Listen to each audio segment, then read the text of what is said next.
இந்த 2 நாளும் இந்த வீக்கெண்ட் எபிசோட்ஸ்ல நான் மிகப்பெரிய ஹைலைட்டா பார்க்குறது என்னன்னா, கானாவின் ஒரு எவிக்ஷனையும் தாண்டி, சில விஷயங்கள்லாம் வந்து அப்படியே போற போக்குல பார்த்துட்டு கடுப்பாயிட்டு அப்படி நம்ம வந்து அசால்ட்டா இருந்துருவோம். ஆனா, எவ்வளோ விஷத்தன்மை இருந்தா, எவ்வளோ கேவலமான எண்ணங்கள், சிந்தனைகள் இருந்தா, இந்த மாரி ஒரு விஷயத்த வந்து உள்ள வந்து திணிப்பீங்க. அதுவும் எவிக்ட் ஆயிட்டு வெளியே போயிட்டு உள்ள வந்து, அப்படின்ற மாரி வந்து தோணும். அத வந்து ப்ராப்பரா இத எங்க கேட்டுற போறாங்க அப்படின்னு நெனச்சிட்டு இருப்போம். ஆனா, அது ரொம்ப ஹைலைட்டா ஒரு குறும்படம் போட்டு நிக்க வச்சு பண்ண ஒரு விஷயம், யூஸ் பண்ண ஒரு வார்த்தைகள், அவ்வளோ கான்ஃபிடென்ட்டா நீ எப்படி சொல்ற? வா மவளே எந்திரி உன்ன இன்னைக்கு கேட்குறேன் பார் அப்படின்ற மாரி வந்து, இந்த வியானாவையும், இந்த பிரவீன் ராஜையும் நிக்க வச்சு கேள்வி கேட்டது தான் எனக்கு ரொம்ப பிடிச்சிருந்துச்சு.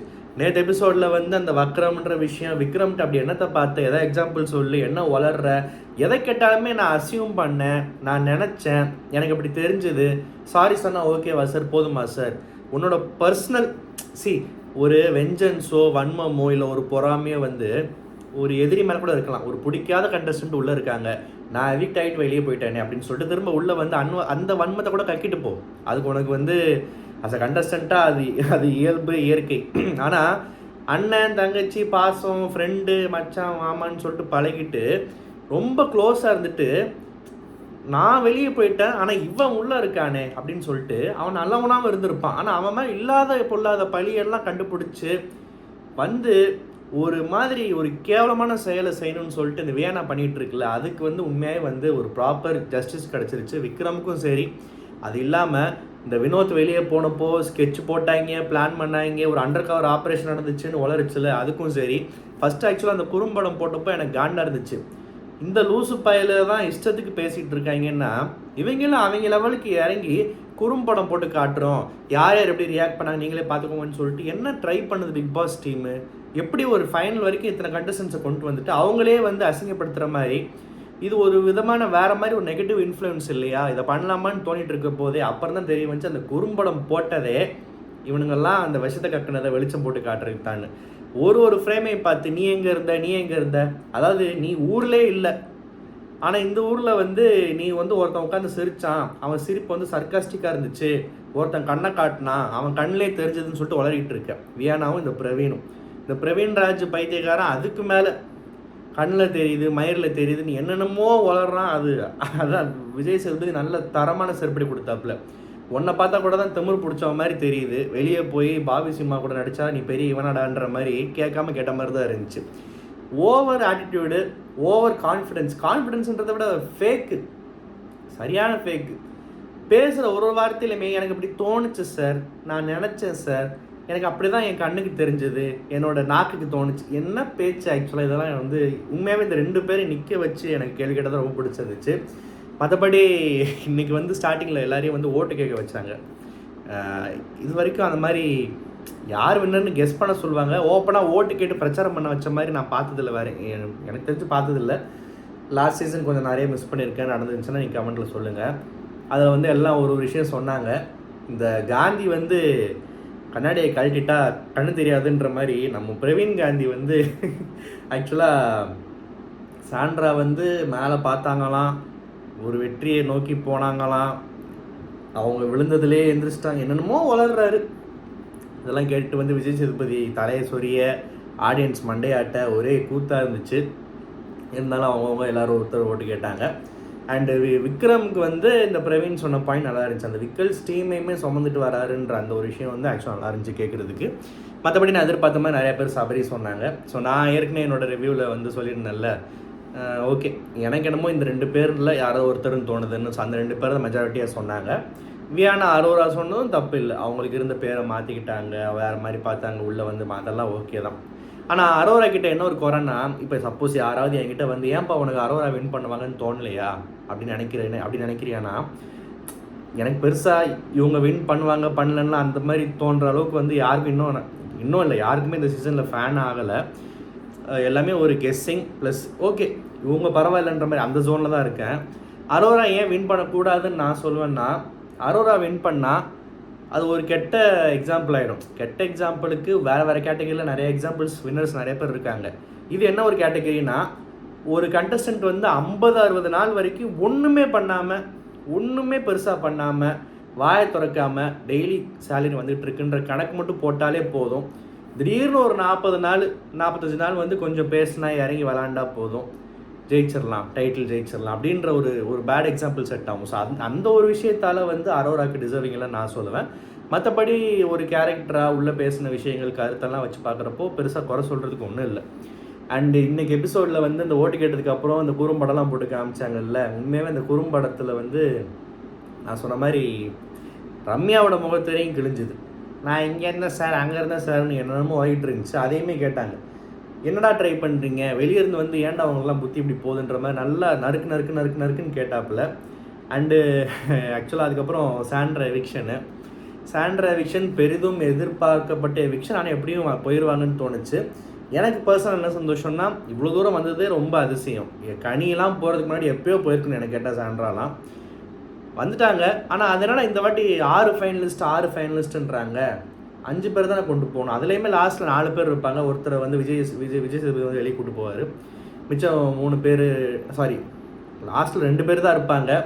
இப்படி தான் நடக்கும் நான் பார்த்த வரைக்கும் கமல் சார் காலத்துலேருந்து அப்படின்னு பார்த்தா, இந்த வாட்டி வந்து இத்தனை பேர் தான் போகிறாங்கன்னு சொல்லிட்டு கரெக்டாக ஒரு ஆளை தூக்கிட்டாங்க. அந்த ஆள் சாண்ட்ரா வந்து ரொம்ப சந்தோஷம். அது லாஸ்ட் வாரம் வரைக்கும்லாம் போனால் ரொம்ப க்ரைமு, போதுமா கிளம்பு, எல்லா விஷயத்தையும் பார்த்தாச்சு. சில இடங்களில் ரொம்ப அதிசயமாக ரேராக நல்லாவும் பேசியிருக்க. இப்போ பார்வதிக்கெலாம் ஒரு கைடன்ஸும் கொடுத்த மாதிரிலாம் சில விஷயம் பண்ணியிருக்க. சில இடங்களில் ஓகே. ஆனால் 80% வந்து ரொம்ப ஃபேக்கு, ரொம்ப நடிப்பு. அண்ட் ஆகும்னா எதுவுமே எனக்கு முக்கியம் இல்லை, பிரஜின்னு சொல்லிட்டு இருந்தா, புருஷன் மேலே லவ் இருக்கிறது, புருஷன் பேர் சொல்கிறது தப்பு இல்லை. ஆனால் நீங்கள் 2 பேரும் ஜோடியாக வந்து கெட்ட பேர் வாங்கிட்டு போகிறீங்கல்ல, அதான் மிகப்பெரிய தப்பு. இதுக்கு தான் நான் வந்தப்போவே புருஷன் பொண்டாட்டின்னு ஆரம்பித்தேன் அந்த பஞ்சாயத்தை. எக்ஸ்பெக்ட் பண்ண மாதிரி உங்கள் ஃபேன்ஸையும் டிசப்பாயிண்ட் பண்ணி உங்களை பிடிச்சவங்களுக்கே உங்களை ஹேட் பண்ண வச்சுட்டீங்க. ஸோ அந்த சாதனை 2 பேருக்குமே போய் சேரும். இந்த கார் சம்பவத்தால் ஒரு மைலேஜ் ஏறிச்சு. அது நடிப்பு இல்லைன்றதை தாண்டி அந்த 2 பேர் வந்து ஏற்கனவே வந்து பிக் பாக்கெட்டு கொலை கேஸில் மாட்டின அக்யூஸ்டுன்றதுனால இந்த 420 கேஸை வந்து மக்கள் பெருசாக கண்டுக்கல, சீட்டிங் கேஸ் தானே அப்படின்ற மாதிரி. ஸோ அதனால் வந்து யார் மேலே க்ரைம் ரேட் அதிகமாக இருக்கோ அவங்கள வெளியே அனுப்பிச்சிட்டு இதை அப்புறம் பார்த்துக்கலான்னு விட்டாங்க. அந்த மாதிரி வந்து இப்போ அனுப்பிச்சி விட்டாங்க. ஸோ என்ன சொல்கிறது, எப்பயோ போயிருக்க வேண்டியது போயிட்டாங்க. வெளியே போகிறதால ஒரு பெரிய செலிப்ரேஷனா, பயங்கரமான சந்தோஷமானா அந்த அளவுக்கு வந்து சாண்ட்ராக்கு அந்த மரியாதையை கொடுத்துறாதீங்க. அவ்வளோ சீன் இல்லை, வேஸ்ட்டு. சீக்கிரம் போக வேண்டியது, இப்போ லேட்டாக போகிறாங்க, அவ்வளோதான். அதோட முடிச்சுட்டா போதும். ஆனால் தேவையில்லாமல் விஜய் சேதுபதிக்கு தான் கெட்ட பேர். ஃப்ரெண்டை கூப்பிட்டு வந்துட்டு மாமன் மச்சான் பேசி உள்ளே அமிச்சு ஃப்ரெண்டோட ஒய்ஃப்க்கு சப்போர்ட் பண்ணுறாரு, அது இதுன்னு. அவரும் பாவம் இன்றைக்கி எவ்வளோ ட்ரை பண்ணி ஒரு நல்ல வார்த்தை கூட பெருசாக சொல்லாத அளவுக்கு வந்து அமுச்சு விட்டார். ஆனால் இந்த மாஸ் பிஜிஎம்லாம் போட்டு எடிட் பண்ணாங்க. அந்த எடிட்டர் யாரும் கண்டுபிடிச்சி கொடுங்க, காம்ப்ரமைஸ் ஆகிக்கலாம் அப்படின்ற மாதிரி தான் தோணுச்சு. அண்டு கானா வினோத்தோட ஏவி நேற்று நான் பார்த்தேன். நேற்று வீடியோ போடல. ஆக்சுவலாக வந்து கானா வினோத் மேலே எனக்கு 1000 விமர்சனம் இருந்தாலுமே அந்த அவரோட பயண வீடியோ வந்து நான் ஃபுல்லாக பார்த்தேன். எனக்கு அது ரொம்ப பிடிச்சிருந்துச்சு. ஒரு ப்ராப்பர் கமர்ஷியல் பேக்கேஜ் எல்லாமே இதில் இருந்துச்சு. ஃப்ரெண்ட்ஷிப் இருந்துச்சு, சண்டை இருந்துச்சு, அவருடைய அருவருப்பான செயல்கள் பெருசாக காட்டலை, அது அங்கங்கே ஆனால் தென்பட்டுச்சு. அவர் புள்ளி பண்ணுறது வந்துச்சு, ஜாலியாக கலாய்ச்சது வந்துச்சு, ஃபன் பண்ணது வந்துச்சு, அவரோட ஹியூமர் சென்ஸும் காட்டினாங்க, எல்லாம் ஓகே. திரும்ப இந்த கமருதீன் வினோத் ஃப்ரெண்ட்ஷிப்பை ரொம்ப க்ளோரிஃபை பண்ணிகிட்டு இருக்காங்க. அதான் ஏன்னு தெரில, அது எனக்கு அது பிடிக்கல ஆரம்பத்தில் இருந்தே. அதில் நிறைய கெட்ட விஷயங்கள் இருக்குது. ஏன்னா நட்புன்றது வந்து மச்சான் நீ நல்லா இரு, நான் நல்லா இருக்கிறேன், 2 பேர் ஒருத்தரோட முன்னேற்றத்துக்கும் நல்ல விஷயங்களுக்கும் வந்து ஹெல்ப் பண்ணுற மாதிரி. இவ்வளோ பெரிய ஷோவில் அட்லீஸ்ட் அந்த நட்பு அப்படி தான் இருக்கணும். ஆனால் நீ என்ன வேணா பேசுகிறான், நான் கூட நிற்கிறேன், நீ என்ன வேணா அவனை 2 பேர் சேர்ந்து ஒரு ஆளை குத்துறதுக்கு பேர் வந்து நட்பு கிடையாது. ஆரம்பத்தில் ஃபுல்லாக நிறையா அதான் பண்ணிட்டு இருந்தாங்க. கொஞ்சம் ஒரு கட்டத்துக்கு மேலே கமருதீன் எல்லை மாரி போனப்போ கானா வினோத் வந்து கொஞ்சம் சைடு எடுக்க ஆரம்பித்தார். ஒரு அளவுக்கு மேலே கமருதீனுக்கெலாம் கானா வினோத் அட்வைஸ் பண்ணி தப்புன்னு ஆரம்பத்தில் எதிர்த்து இருந்தாருன்னா இவரே வந்து கமருதீன் சிங்கிள்ஸ் கூப்பிட்ருப்பார். இதெல்லாம் எனக்கு தெரியும், வெளியே சொன்னால் நம்ப மாட்டாங்க, அவ்வளோதான். நம்ம என்ன பண்ணுறது. அப்புறம் இந்த சாரி தேங்க்ஸ் டாஸ்க் பண்ணி வச்சாங்க. அதில் இந்த விக்ரம் வந்து வியானா என்ன இருந்தாலும் வியானா தான். இந்த மாதிரி இழிச்ச வாயங்கள்லாம் இருக்கிறதுனால தான் தலையில் மாவரைக்கிறாங்க. இழிச்ச வாயன்னு சொல்கிறதா, பாவம்னு சொல்கிறதா, ஏன்டா இவ்வளோ வெள்ளந்தியாக இருக்க, நல்லவனாக இருக்குன்னு சொல்கிறது என்னன்னு புரியலை. நல்லதுக்கு இல்லை, அவ்வளோதான் நான் சொல்லுவேன். அப்புறம் சபரிக்கு வந்து உண்மையாக மிகப்பெரிய பாராட்டு, எனக்கு ஒரு பெரிய ரெஸ்பெக்ட் கிடச்சிது. ஏன்னா பார்வதின்ற கண்டஸ்டன்ட் வந்து ரொம்ப ஹேட்டட் சம்பாதிச்சு ரெட் கார்டு வாங்கிட்டு வெளியே போகணும் கண்டஸ்டன்ட்டு. அந்த கண்டஸ்டன்ட்டுக்கு நம்ம ஒரு தீங்கு விளைவிச்சிட்டோம், ஒரு காலை மிதித்து ஒரு விஷயம் பண்ணிட்டோம். அது வந்து நம்ம குத்திக்கிட்டே இருக்குன்றப்போ இந்த ஃபைனல் வீக் கிட்ட வந்து இப்போ ஒரு டாஸ்கில் வந்து பார்வதிக்கு சாரி சொல்லணுன்ற அந்த ஒரு தாட்டு, ஒரு கட்ஸ் இருக்குல்ல, அதுக்கு ஹேட்ஸ் ஆஃப் டு சபரி. உண்மையாகவே வந்து பெருமையாக இருந்துச்சு. ஏன்னா வெளியே எவிக்ட் ஆகி போயிட்டு உள்ளே வர கண்டஸ்டன்ஸே வந்து நம்ம யாருக்கு சொம்பு தூக்குனா, யாரை பிடிச்சி தொங்குனா, யாரை வந்து அட்டாக் பண்ணால் நமக்கு வெளியே மைலேஜ் ஏறும்னு யோசிக்கிறப்போ, ஒரு பொட்டென்ஷியல் வின்னரான சபரி வந்து இந்த மொமெண்ட்டில் வந்து பார்வதிக்கு மனசார நான் சாரி சொல்கிறேன் அப்படின்னு சொல்கிற அந்த குவாலிட்டி இருக்குல்ல, உண்மையாகவே வந்து அது அவனை 1000 சொல்லட்டும், யாரும் மாதிரி நடிக்கிறான் என்ன வேணால் சொல்லட்டும், எனக்கு வந்து இன்னைக்கு சபரி வந்து பண்ணது மிகப்பெரிய ஹைலைட்டாக தோணுச்சு. ஸோ இதை வந்து கண்டிப்பாக வந்து நான் பதிவு பண்ணுறேன். எனக்கு பிடிச்சிருந்துச்சு இன்றைக்கி சபரி பண்ணது. இதை பற்றி நீங்கள் என்ன நினைக்கிறீங்கன்றையும் சொல்லுங்கள். ஏன்னா சில விஷயங்கள் நம்ம ஈஸியாக கடந்து போயிடுவோம், பட் அதுக்குள்ளே ஒரு பெரிய அர்த்தமே இருக்கிறதா நான் பார்க்குறேன். அதுக்கப்புறம் வந்து நேற்று எபிசோடு மிஸ் பண்ணிட்டேன்ல, அதான் நேற்று எபிசோட்லேயுமே வந்து இந்த பிரவீன் வியானாக்கெல்லாம் பெரிய விஷயம் நல்லா இந்த வக்கரம் விஷயம்லாம் வந்து டிஸ்கஸ் பண்ணாங்க. அண்ட் இன்றைக்கி வந்து முக்கியமாக ஒரு விஷயம் பார்த்திங்கன்னா, பிக் பாஸை தாண்டி கமருதீன் வந்து ஊர்வலம் போயிருக்காரு. கமருதீனை ஊர்வலமாக கூப்பிட்டு போய் கிங் கம்ருன்னு டேகெல்லாம் போட்டு எங்கேயோ வரவேற்று என்னமோ பண்ணியிருக்காங்க. நான் என்ன சொல்கிறேன், நமக்கு எவ்வளோ பிடிக்காத கண்டஸ்டண்ட்டாக இருக்கட்டும், கேவலமான கண்டஸ்டண்ட்டாக இருக்கட்டும், ரெட் கார்டு வாங்கிட்டு போன கண்டஸ்டண்ட்டாக இருக்கட்டும், பிக் பாஸில் நாரிடிச்சு பேர். அதுக்காக வெளியே வாழ்கிறதுக்கே தகுதி இல்லையா, வெளியே முகம் காட்டக்கூடாதான்னு கேட்டால் அப்படியெல்லாம் கிடையாது. அப்படியெல்லாம் கண்டிப்பாக கிடையாது. கமருதீன் வந்து வெளி உலகத்துக்கு வந்து முகத்தை காட்டி அவரை சில பேர் வந்து தூக்கி பாராட்டுறாங்க. அதெல்லாம் ஒருத்தனையும் போய் நம்ம திருத்திட்டா இருக்க முடியும் அப்படின்னு தடா பார்த்தாங்கிட்டேன்னு, அதெல்லாம் நம்ம வேலை இல்லை. கம்மும் வெளியே வந்துட்டாப்புல, சிரிச்ச முகமாக இருக்காப்புல, உணர்ந்தாரோ உணரலையோ, திருந்துவாரோ திருந்தலையோ, இல்லை அடுத்து என்ன பண்ண போகிறாரோ அதெல்லாம் ஓகே. கமருதீன் நல்லா இருக்காருப்பா, வெளியே வந்துட்டாருப்பா, இதுலேருந்து மீண்டுட்டாருப்பா அப்படின்றது ஒரு கண்டஸ்டண்ட்டாக ஒரு சந்தோஷமான விஷயம்தான். நான் என்ன சொல்கிறேன், நம்ம ஊரில் ஒரு வீட்டில் ஒரு ரவுடித்தனம் பொறுக்கித்தனம் அது இது புல்லிங்கு, என்ன பெண்களை பேசக்கூடாத விஷயங்கள், பாடி லாங்குவேஜ், எல்லா அருவறுப்பான செயல்கள் செஞ்ச ஒரு கண்டஸ்டன்ட் வந்து ரெட் கார்டும் வாங்கிட்டு போயிட்டு ஒரு குழந்தை பிறப்பு புருஷ முன்னாடிக்குள்ள நடக்கிற அந்த ஒரு விஷயத்த கூட வந்து கொச்சையாக பேசின ஒரு கண்டஸ்டன்ட் வந்து இன்னைக்கு வந்து கிங் கம்ருன்ற பேரில் என்னமோ கிங் கோழி மாதிரி தோலில் சுமந்து ஊர்வலம் வந்துட்டார் வெளியே. ஓகேவா? பார்வதி நம்ம ஊரில் இந்த மாதிரி ஊர்வலம் வர முடியுமா? நம்ம ஊரில் வர முடியுமான்னா எத்தனை பேர் இந்த மாதிரி பாராட்டுவாங்க?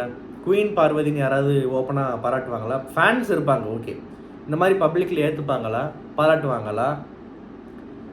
இல்லை இதெல்லாம் செட் ஆகுமா, நம்ம அப்படி பண்ணலாமான்றது அந்த பொண்ணுக்கு தான் தைரியம் வருமா? நம்ம ஊரோட மைண்ட் செட் இந்த சொசைட்டி பார்க்குறப்போ. ஏன்னா கானா வினோத்தோட ஏவி வரைக்கும் கமருதீன் ரொம்ப நல்லவன், அவன் பால் குடிக்கிற பாப்பா, அவன் வந்து ஆக்சுவலாக ரொம்ப பாவம் அப்படின்ற மாதிரி பிக் பாஸ் ஒரு நரேட்டிவ் செட் பண்ணி ஒரு ஸ்கிரிப்ட் ரன் பண்ணிக்கிட்டு இருக்கு. பார்வதியை பற்றி ஒரு இதுவும் கொடுக்கல, ஒரு தாட்டும் கொடுக்கல. அது என்ன ஆனால் என்னன்ற மாதிரி தான் இருக்காங்க. அப்படி இருக்கிறப்போ இவன் வெளியே வந்துட்டான், அந்த பொண்ணாக வெளியே வர முடியுமா? நம்ம ஊரில் வர விட்டுருவாங்களா? அதையும் தாண்டி அந்த பொண்ணு வந்துச்சுன்னா கண்டிப்பாக பாராட்டணும். இது வந்து இதுக்கு பார்வதி ஃபேனாக இருக்கணும், பார்வதியோட ஹேட்டர் எடுக்கணும்லாம் அவசியம் இல்லை. நியாயம்னு ஒன்று இருந்தால் இவன் வந்துட்டான், அந்த பொண்ணுக்கு என்ன குறைச்சல், நீயும் வா வெளியே அப்படின்ற மாதிரி தான் சொல்ல தோணுது.